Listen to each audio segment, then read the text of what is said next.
ఆడవారు వెలుపల ఉన్నా పూజ చేసుకోవడానికి అభ్యంతరం అనేటటువంటి ప్రశ్న అసలు ఎక్కడా లేదు. ఎందుకు లేదు అంటే పూజ అనేటటువంటిది ఎవరు చెయ్యాలి అంటే ఇంటి యజమాని చెయ్యాలి. ధర్మపత్ని సమేతస్య అనుంది కానీ ధర్మపతి సమేతస్య అని ఉండదు సంకల్పం. అంటే దాని అర్థం ఎవరు చెయ్యాలని? యజమాని చెయ్యాలి.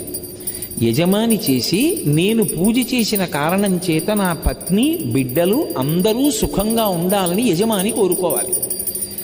కాబట్టి ఇప్పుడు ఇల్లాలు వెలుపల ఉంటే ఇంట్లో పూజ చేయడానికి అభ్యంతరం ఎక్కడుంది? అభ్యంతరం ఏం లేదు.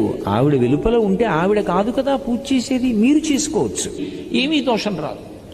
ఇక ఆమె వెలుపల ఉంటే దీపం పెట్టడానికి అభ్యంతరం ఏముంది? పూజలో అంతర్భాగం దీపం పెట్టడం, పూజే చెయ్యొచ్చు అని నేను చెప్తుంటే దీపం పెట్టడానికి అభ్యంతరం ఏముంది?